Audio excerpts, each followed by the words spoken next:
Now, if we wanted to dimension all walls automatically in this project, first of all, I'm going to pick the wall tool and go Command A or Control A on Windows. That way we will select all of our walls at the same time. That's assuming that you want to dimension all the walls, but we will at the moment. Once this is done, I have to go to the menu, Document, Document Extras, Automatic Dimensioning, and the Exterior Dimensions. Then a dialog box pops up. The first setting is the window and door dimensions. Now it's referring to the object center or the object endpoints, so the actual openings or the center. So that's probably the setting that we would like to use. Then you have the choice of setting the dimensions to openings, structures, external geometry, and then adding the overall dimension, which is fine. The distance between dimension lines, I've got it set at 350 at the moment. And I will say place the dimensions on all four sides. And I'm just going to accept that and push OK. And then the next thing we have to do is define an alignment for those dimensions, whether we want them to be horizontal or vertical or at any specific angle. If I wanted my dimensions to be horizontal and vertical on the floor plan, all I have to do is point to any wall which will define the direction of the dimensions. In this case, I'm just going to point to a horizontal wall.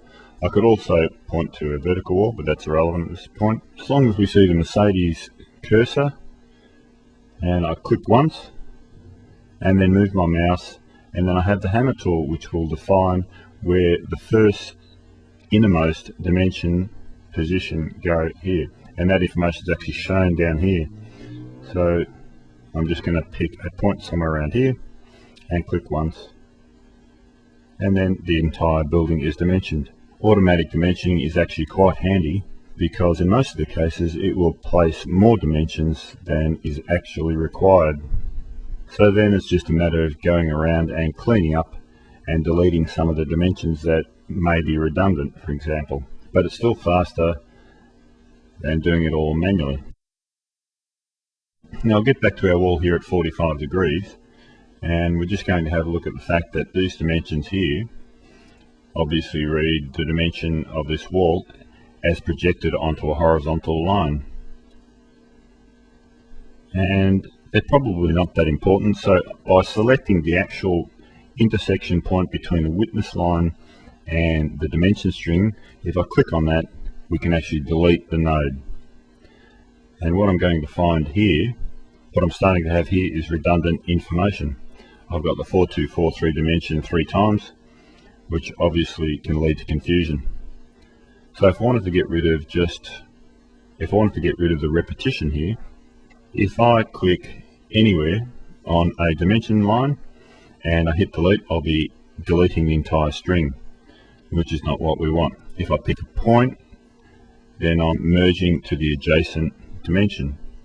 If I just wanted to get rid of this one section, leaving the adjacent dimensions untouched, you actually have to find the midpoint of a dimension, which will be somewhere there. A tick will come up, and you can see that once the halfway point is selected, it will select the adjacent markers.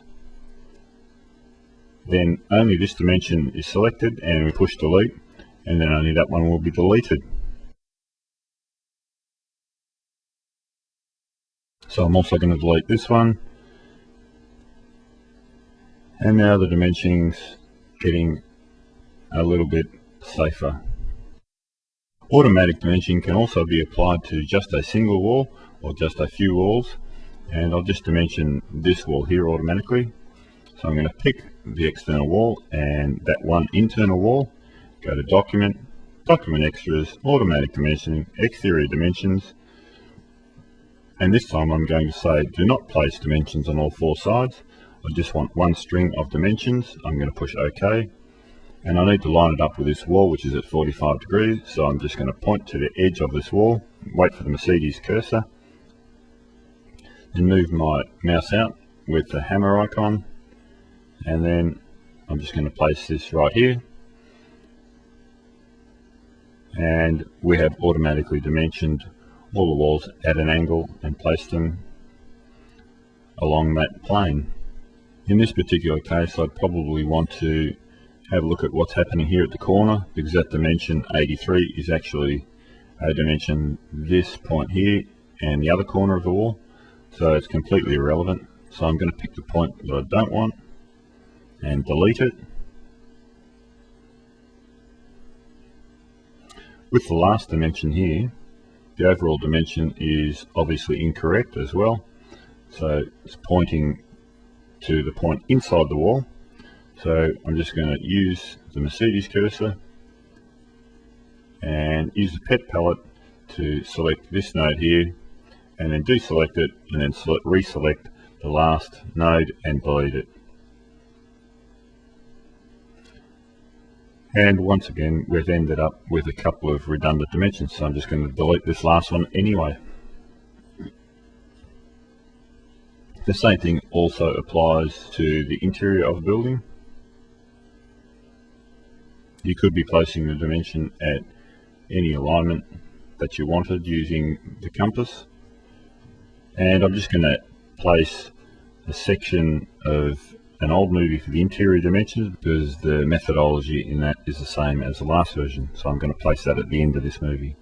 To make use of the automatic internal dimensioning tool, we do the same thing initially. We select the items that we want dimensioned, and then under document, we go to document extras and automatic dimensioning and interior dimensioning.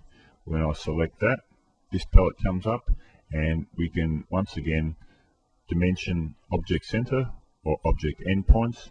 This is my preference, and we can also dimension every composite of the walls that we pass through. And if I push OK, then I just click once and drag through the model or the area that I want dimensioned, and I'll left mouse click again, double click on the same point, and the next click actually places the dimension string where I click next. So even if I want it out here, I can click out here, and that is actually representing the dimensions through the internals of this building.